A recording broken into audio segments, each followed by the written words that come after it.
Bueno, bienvenidos a esto que se llama Hipócrates en Bata.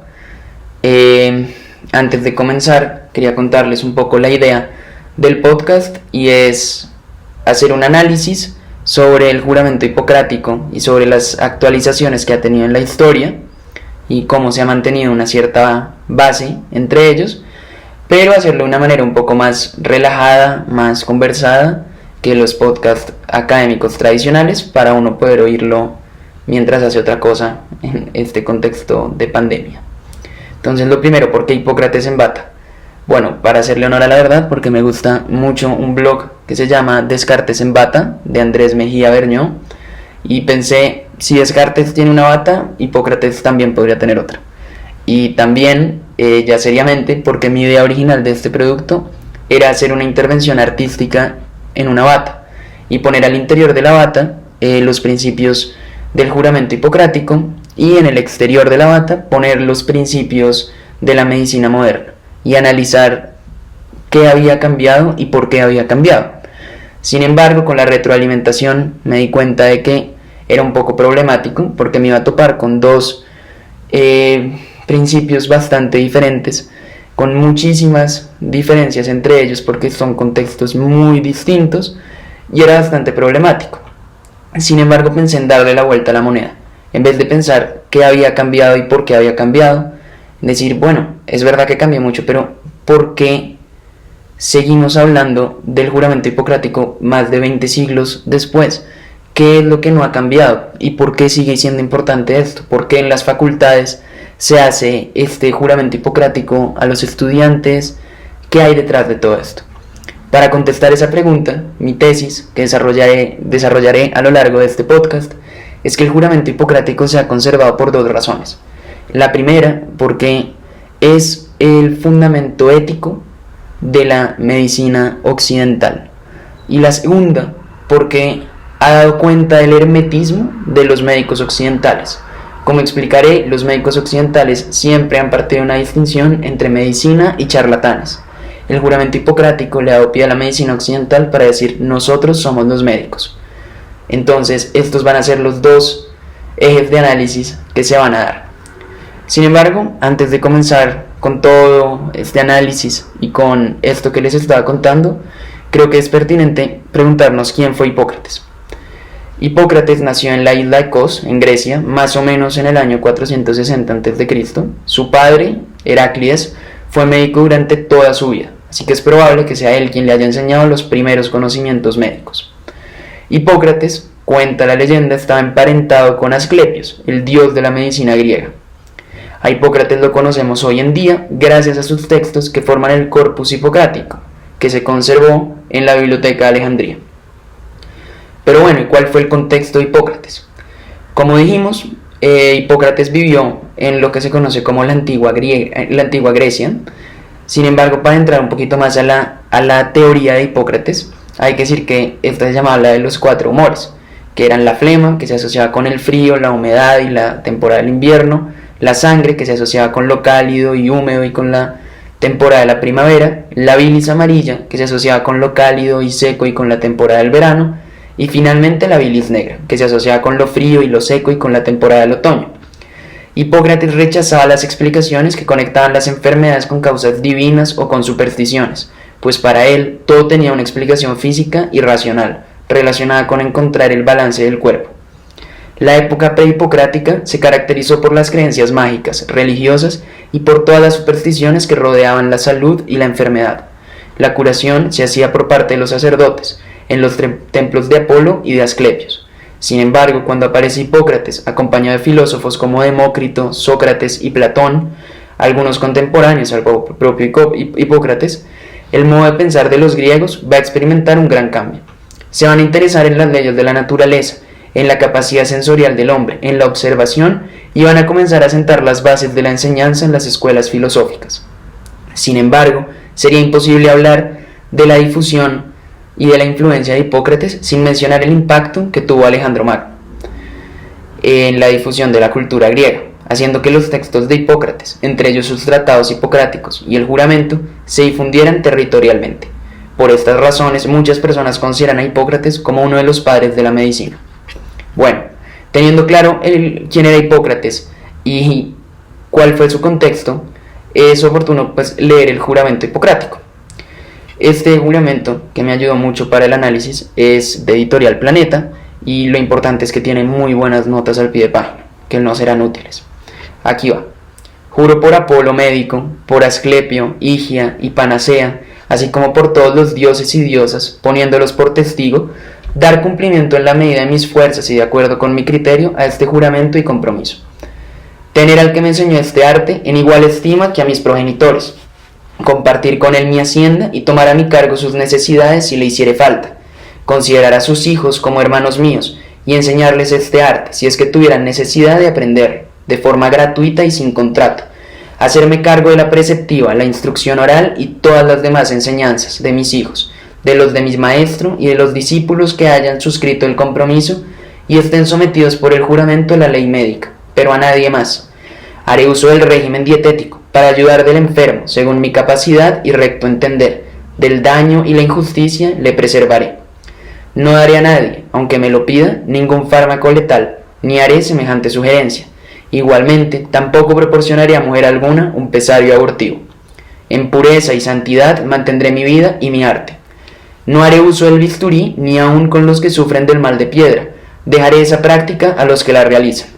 A cualquier casa que entrare, acudiré para asistencia al enfermo, fuera de todo agravio intencionado o corrupción, en especial de prácticas sexuales con las personas, ya sean hombres o mujeres, esclavos o libres. Lo que en el tratamiento o incluso fuera de él viere u oyere en relación con la vida de los hombres, aquello que jamás deba trascender lo callaré teniéndolo por secreto. En consecuencia, séame dado, si a este juramento fuere fiel y no lo quebrantare, el gozar de mi vida y de mi arte, siempre celebrado entre todos los hombres. Mas si lo transgredo y cometo perjurio, sea de esto lo contrario. Como decía, hay unas notas al pie de página muy interesantes que me ayudaron mucho en la investigación. La primera que quisiera compartir es que el juramento señala 3 tipos de enseñanza, como vimos: la preceptiva, que es la que designa el conjunto de normas y preceptos relacionados con el médico y su profesión, que es sobre la cual va a tratar este análisis; la enseñanza oral, que era de diferentes niveles; y el resto de los conocimientos médicos, que se aprendía con cuestiones particulares y con el maestro y con la experiencia. Sobre el hermetismo, del que habíamos hablado antes, Galeno dice que los médicos eran un clan muy cerrado y que no aceptaban a nadie más, porque la mayoría de los médicos pues venían de familias de médicos y se enseñaba incluso la medicina en los primeros años de edad de los niños. Pero Platón, por el contrario, dice que Hipócrates sí recibía a personas ajenas a la comunidad para enseñarles, claro, cobrándoles algo justo. El propio juramento daría cuenta de una enseñanza a personas por fuera de esa comunidad. Esto lo podemos ver cuando dice, aún así, que las personas a las cuales el médico les tenía que enseñar o les podía enseñar, tenían que haber aceptado este juramento. Es importante también tener claro que cuando habla del veneno, los médicos hipocráticos tenían casi siempre en su poder medicamentos letales, por lo que era clave saber las dosis que debían suministrar para no matar al paciente. Según Dave Graver, en su libro Standestick, en este punto Hipócrates no hablaba de eutanasia como tal, como muchas personas podrían pensar, sino como tal del envenenamiento y tal vez del suicidio. La eutanasia es un concepto que es muy moderno. Littré, que ha sido un biógrafo de Hipócrates, dice que el juramento pretende ayudar con la prohibición de dar veneno a la justicia, porque era casi imposible determinar un envenenamiento en esa época y pues mucho más impedirlo, y porque era bastante común que se usara médicos para envenenar personas. Sin embargo, Edelstein dice que los griegos sí tenían conocimiento sobre los venenos que se usaban en la tortura, así que por ello se invoca esta ética pitagórica que va a ser clave quedarse con esa noción. Los otros puntos importantes son los del aborto, que muchas personas dirían, no, es que Hipócrates era antiaborto, pero no es tan así, porque no toca hacer un juicio tan en los tiempos de hoy. El aborto está solamente sancionado en Tebas y en Mileto. Era un tema muy debatido, pero los sofistas lo admitían y a veces lo recomendaban. Platón en la República incluso dice que el aborto hace parte del estado ideal. Lo que sí varía son las opiniones, como ahora, en que se debe realizar el aborto. Aristóteles creía que antes de que el feto tuviera vida animal, Platón pensaba que en cualquier momento, y los pitagóricos negaban la licitud del aborto en cualquier momento. Finalmente, hay dos términos fundamentales, agnos y ocios, junto con la justicia, la santidad y la pureza, son ideales que se le aplican al médico, pero que se le pueden aplicar a cualquier otra acción humana. Para Edelstein, la exigencia de pureza y santidad se da debido a que considera que el juramento tiene una influencia pitagórica, como ya habíamos dicho que hay que poner énfasis en eso, y que por lo tanto esto refleja el elevado ideal de vida de dicha filosofía. Asimismo, dice que las referencias a la fama y al buen nombre no son para aumentar la clientela, sino que tienen un carácter más inmortal. La aspiración del juramento expresaría entonces, incluso con las mismas palabras, la de Solón, por alcanzar un nombre entre las generaciones futuras. La gloria futura, en general, era una aspiración común para los griegos. Cuando uno lee el juramento, hay otra parte que llama mucho la atención y es la de las referencias a los dioses. Y hay una pequeña leyenda corta que ayuda a entender un poco. Apolo se había enamorado de la mortal llamada Coronis, pero como no podía estar con ella todo el tiempo, mandó un cuervo blanco a cuidarla. Sin embargo, se va a enterar de que Coronis está con otro hombre y se va a poner muy furioso y va a volver a todos los cuervos negros y símbolos de mal agüero. Coronis va a morir, pero antes de hacerlo le va a decir a Apolo que está embarazada de él. Él va a rescatar a su hijo y se lo va a entregar al centauro Quirón, que había sido el maestro de Aquiles y de Teseo. Asclepio, que es el hijo de Apolo y de Coronis, se convirtió en el dios de la medicina y la curación, y sus hijas, nombradas en el juramento, como veníamos diciendo, eran Higía, la diosa de la curación, la limpieza y la sanidad, y Panacea, quien se decía que era capaz de hallar remedio para cualquier enfermedad. Entonces eso nos da muchas claves de por qué se mencionaban y de Higía y Panacea, que también se mencionaban. Este juramento y estas notas sirven mucho para entenderlo.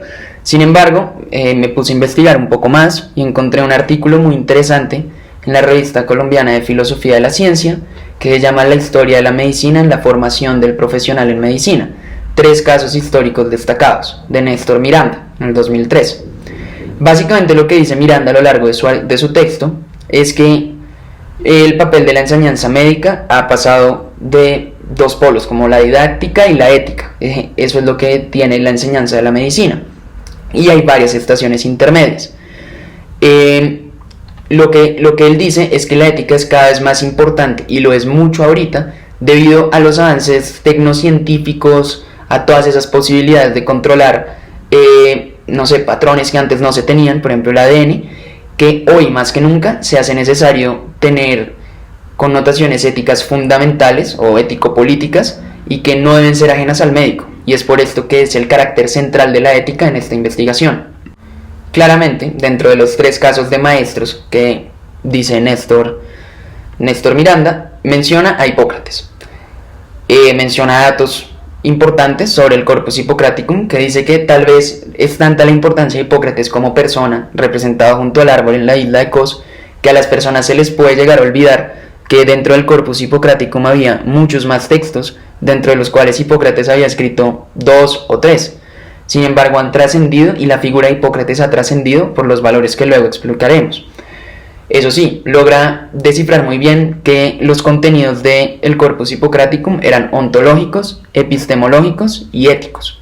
Lo que aquí nos va a interesar es la parte ética, es lo que vamos a tratar de desarrollar, pero vamos viendo ya desde solo estos desarrollos iniciales que la ética y los valores y los principios juegan un rol esencial en la figura de Hipócrates y el juramento hipocrático. Néstor Miranda además dice que con Hipócrates eran las bases para pensar en una escuela de medicina. La primera base para él es la tradición médica, que es un pasado que se proyecta sobre el presente, y los médicos son los depositarios, herederos y defensores de los valores y de esa moral. Y la segunda es la medicina como un arte, que es la técnica, lo que llama tecné Hipócrates, que se desarrollaba en Kos y en Gnido, que queda en la región de Caria. Ahora bien, nosotros no nos vamos a interesar en la medicina como un arte, sino en la tradición médica, que tiene que ver con este juramento hipocrático. Finalmente, Néstor Miranda ayuda mucho a esta investigación porque dice que en la medicina occidental Hipócrates jugó un papel determinante, casi que inicial, y que los médicos de la medicina occidental constituyen un grupo profesional específico que se forma como tal en un proceso de aprendizaje y entrenamiento, que tiene siempre en cuenta el pasado y que es muy hermético. Eso es lo que habíamos dicho al inicio, de que el médico siempre dice que los demás son charlatanes. Eso es muy importante mencionarlo porque el juramento hipocrático juega un papel determinante en ese aspecto. Pero bueno, entremos de lleno al análisis. ¿Qué ha cambiado en el juramento hipocrático? Lo primero que hay que decir es que el juramento hipocrático ha sido actualizado muchas veces. La primera fue en 1948 porque durante la Segunda Guerra Mundial se han cometido crímenes médicos atroces. Luego se actualizó en 1968, en el 83 y en 1994. En 2017 un grupo ad hoc se propuso volver a renovar esta declaración, introduciéndole algunos cambios que fueron aprobados por la Asamblea Médica Mundial. Ahora, como ya hemos leído el juramento, vamos a contar un poquito los cambios que ha tenido con la Declaración de Ginebra del 2017, pues actualizada ese año. En vez de decir el juramento Apolo, Aclepsio, Igea y Panaquea, en el 2017 quedó consagrado decir: prometo solemnemente dedicar mi vida al servicio de la humanidad. En vez de decir que se hará uso del régimen dietético, quedó consagrado decir: velaré ante todo por la salud y el bienestar de mi paciente. Se agregó, y eso es muy importante en el 2017, que se debe respetar la autonomía y la dignidad del paciente. Además, en vez de decir que no se hará a nadie ni a nadie ningún fármaco letal y que tampoco se hará el aborto, se reemplazó por velar con el máximo respeto por la vida humana. Adicionalmente, en la parte del bisturí se quitó. Hoy no hay un equivalente en el juramento en la Declaración de Ginebra. Pero lo que sí se agregó es que básicamente no permitir ninguna discriminación, consideraciones de edad, enfermedad, incapacidad, credo genético, nacionalidad, etc. Se reemplazó la cláusula de discreción, que era lo que en el tratamiento, incluso fuera del viere u oyer en relación con la vida de los hombres, y quedó consagrado como guardar y respetar los secretos confiados a mí, incluso después del fallecimiento del paciente. Y en vez de decir lo de que a cualquier casa que entrare, cuidaré para asistencia al enfermo, quedó consagrado ejercer mi profesión a conciencia y dignamente y conforme a la buena práctica médica. Quedó también consagrado, que antes no tenía precedente, promover el honor y las nobles tradiciones de la profesión médica. Se sigue haciendo hincapié en la honra a los maestros, colegas y estudiantes, dándoles la gratitud y el honor que merecen. Se agrega compartir los conocimientos médicos en beneficio del paciente, el avance de la salud, que antes no estaba. También cuidar mi propia salud, bienestar y capacidad para prestar atención médica al más alto nivel, que si bien Hipócrates no lo puso en el juramento, sí estaba en el capítulo, en el texto que se llama Sobre el médico, que decía que tenían que ser robustos, morenos, es decir, que tenían que llevar la dieta que Hipócrates recomendaba, el balance. Y dice, no emplear mis conocimientos médicos para violar los derechos humanos y las libertades ciudadanas, incluso bajo amenaza, que antes no estaba. Este extraordinario recuento lo hacen Sánchez Salvatierra y Taiper Rondán en un artículo llamado Evolución del Juramento Hipocrático de la revista Médica de Chile, que es muy ilustrativo. ¿Qué podemos ver aquí? Podemos ver que cambiaron las partes tal vez un poco accesorias del juramento hipocrático. Cambió la del bisturí, es decir, la única mención a la medicina intervencionista de cortar, de cosas de procedimiento, se quitó. ¿Pero qué se mantiene? Se mantiene la beneficencia, se mantienen los principios éticos, se mantiene velar por el paciente, se mantiene la promesa de mantener el juramento, se mantiene ejercer la profesión a conciencia, la de respetar a los maestros. Es decir, toda la parte ética y todo ese código moral y ético que tenía el juramento hipocrático se mantuvo. Y eso es lo interesante, puesto que desde hace 20 siglos hasta el juramento hipocrático, hasta la Declaración de Ginebra actualizada en 2017, en realidad cambiaron muy poquitas cosas. Cambió la redacción, pero los principios éticos siguen estando presentes en dicho juramento. Otro artículo que me ayudó en el análisis es uno hecho por Ranich y Helpi, llamado Análisis de los principios éticos en los juramentos médicos utilizados en las facultades de medicina de la Argentina en relación al hipocrático, publicado en la revista Medicina de Argentina en el 1998. Ellos parten diciendo que en la década de los 60 hubo un consenso sobre normas éticas para aplicar a los nuevos problemas: beneficencia, no maleficencia, justicia y respeto por la autonomía del paciente, con las reglas de confidencialidad y de veracidad. Ellos hicieron un estudio analizando qué juramentos utilizaban las facultades de medicina, no solo de Argentina, sino del mundo, en la ceremonia que hacen con los estudiantes. Ahí determinan que, por ejemplo, el uso del juramento hipocrático se había incrementado casi en un 30% en Estados Unidos, en Canadá, y que en el Reino Unido, de 27 facultades de medicina, casi la mitad no emplea ningún texto, pero el 14.8% usa la Declaración de Ginebra y el 11% emplea el juramento hipocrático. Esa es la consumación de lo que decíamos, de que el juramento hipocrático, incluso a veces el juramento como tal, ni siquiera la Declaración de Ginebra actualizada, sino el juramento hipocrático, se sigue utilizando, lo que da cuenta de su valor y de sus principios éticos que han logrado trascender más de 20 siglos de historia. ¿Y por qué? Bueno, en la década de los 60 y los 70, los preceptos más señalados en los juramentos médicos, señalan los autores, eran preocupación por el bienestar del paciente, confidencialidad y abstención de dañar. En los últimos 20 años se repiten los mismos compromisos éticos, pero se han agregado en menor medida los de justicia y respeto por la autonomía del paciente. En cuanto a la regla de veracidad, ningún juramento lo ha especificado como tal.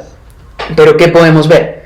Bueno, podemos ver que los principios éticos del juramento hipocrático, la beneficencia, la no maleficencia, la justicia, la confidencialidad, son el corazón de estos principios éticos que se han mantenido. Se han agregado y se ha ido un poco más allá en una acción más progresiva de respeto por la autonomía del paciente, pero se han mantenido. Y eso es lo que habíamos dicho con los cambios. Esos principios éticos se mantienen y se siguen usando en las facultades de medicina.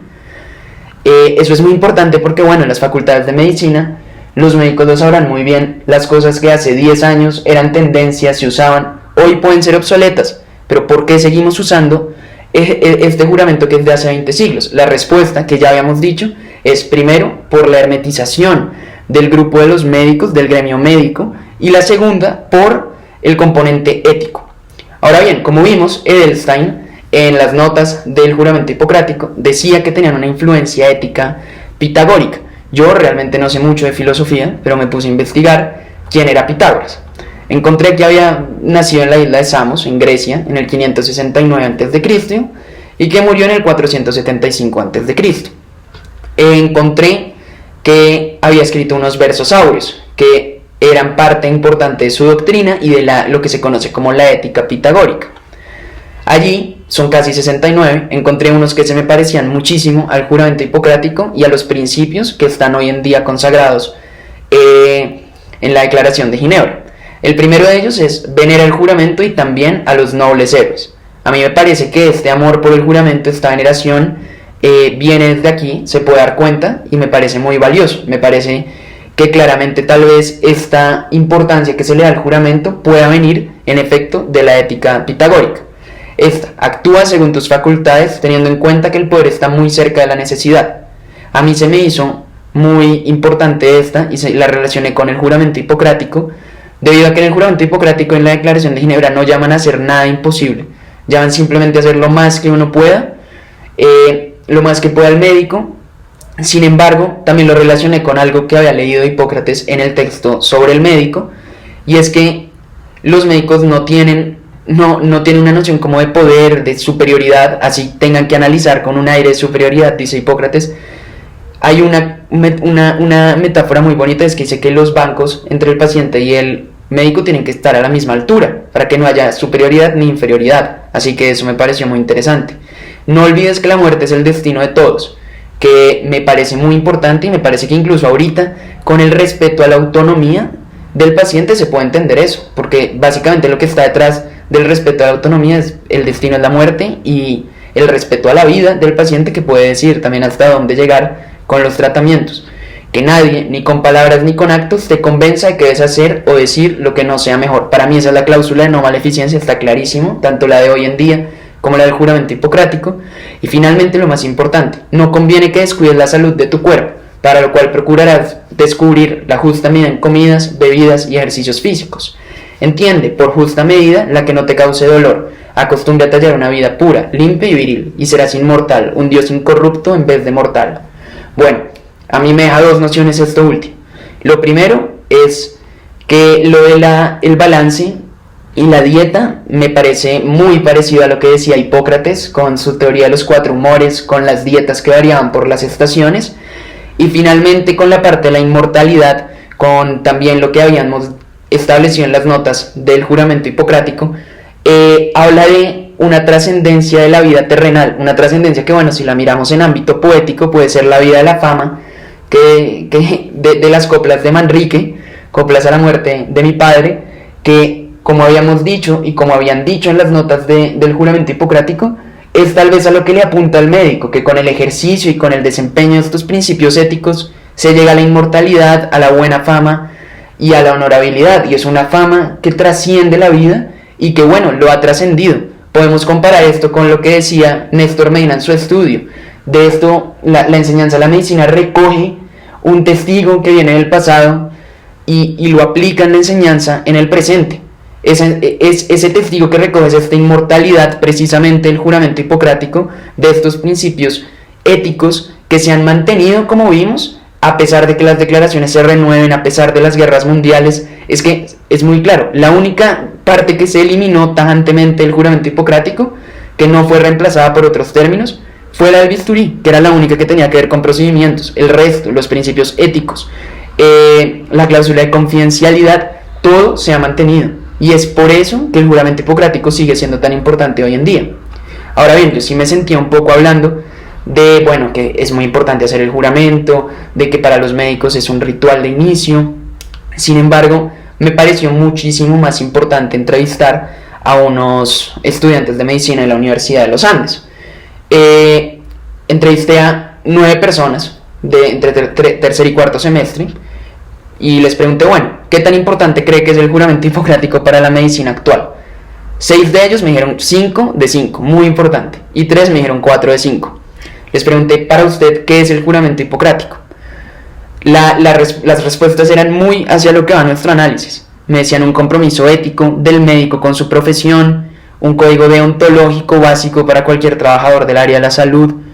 Es un juramento en el que se jura proteger la vida y no hacer daño a toda costa, un acuerdo que regula nuestro comportamiento médico, el compromiso que se adquiere al ingresar a esta carrera y pretender ser médico. Y esta me llamó mucho la atención porque el juramento hipocrático lo hacen los estudiantes de medicina casi que como un ritual de inicio, de que lo aceptan como Hipócrates aceptaba a los que hacían el juramento a sus clases en torno a este árbol de la isla de Kos. En las facultades de medicina, hacer este juramento, recibir la bata y los demás ritos que se hacen, los rituales, equivale a decir, usted está entrando en el gremio médico y como parte del gremio médico está recibiendo este legado de inmortalidad y de eternidad, de fama que tiene que mantener del juramento hipocrático, con sus principios de los cuales ya hemos hablado.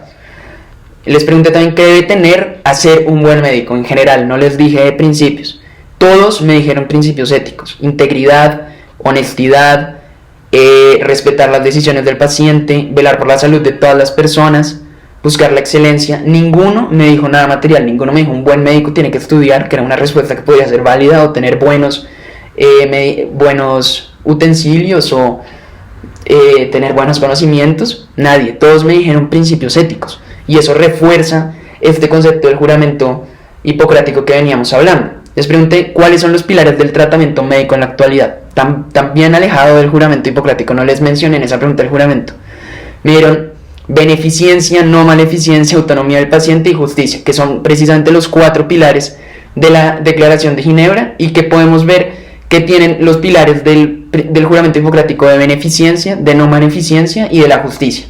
¿Qué más cuenta da de la importancia y de la trascendencia del juramento hipocrático? Que los estudiantes de medicina de mi edad, del que está hablando, mencionen este juramento y los principios que este juramento da 20 siglos después de que haya sido promulgado. Me decían también honestidad, humanidad, respeto, altruismo, responsabilidad, no hacer daño, todos principios éticos que se derivan de la beneficencia, la no maleficencia, confidencialidad y estos principios que Hipócrates consagró hace 20 siglos en la isla de Kos.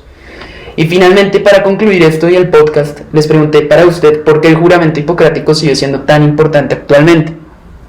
Y hubo varias respuestas que me gustaron mucho. La primera de ellas es: creo que recordar que hacemos un juramento nos motiva a cumplirlo y cumplir con nuestras obligaciones como médicos. Esto puede hacer referencia a este hermetismo del que hablábamos de la comunidad médica, de yo soy médico y el resto son charlatanes, y como soy médico tengo la responsabilidad de estar a la altura, de recibir este testigo que viene de hace 20 siglos y de estar a la altura éticamente, no solo científicamente, sino éticamente. Me dijeron también porque hace referencia a unos principios fundamentales y universales que no han cambiado desde el inicio de la medicina y que representan la base de la profesión. Y es que es la base. Por eso no mencionaron ninguno utensilios médicos, nadie mencionó tener buenos conocimientos, mencionaron la base. Y por eso el juramento hipocrático en algunas facultades no se hace al final, sino que se hace al inicio, cuando van a empezar a aprender. Porque la base es entrar, así como Hipócrates le hacía el juramento a las personas que iban a entrar a su clase en el árbol. Y finalmente me decían, bueno, no es tan importante como lo era antes, pero es un símbolo de unidad en el gremio y además de responsabilidad con lo que se hace. Esa parte del gremio me pareció que permitía concluir perfectamente que el juramento hipocrático se ha mantenido más que por las ideas médicas de Hipócrates, de la dieta, de las estaciones, se ha mantenido porque consagra unos principios éticos que eran muy progresistas y muy adelantados para el tiempo en el que fueron hechos, entendiendo también su debido contexto en el cual el aborto, por ejemplo, no era tan polémico como hoy en día, pero sin embargo, ¿qué más se necesita para decir que eran progresistas? Que hoy en día, 20 siglos después, con todos los avances tecnológicos y científicos, sigan siendo la base de la medicina en palabras de los estudiantes. Eso es lo que nos da cuenta de los principios éticos. Y por otra parte, la del ritual, la de entrar al gremio médico, como dicen los estudiantes, la unidad del gremio, también era lo otro que decíamos, el gremio médico es muy hermético, es decir, nosotros somos médicos y el resto son charlatanes. Y este ritual, cuando lo hacen las facultades, están diciendo ustedes están entrando a ser médicos y los que no hacen este ritual son charlatanes. Y ustedes al hacer este ritual tienen que dar la talla, tienen que asumir ese testigo que viene de hace 20 siglos. Y por estas dos razones, por el hermetismo del gremio, por ser la razón de la unidad y por los principios éticos, creo que el juramento hipocrático se ha mantenido hasta nuestros días y seguramente se mantenga 20 siglos más.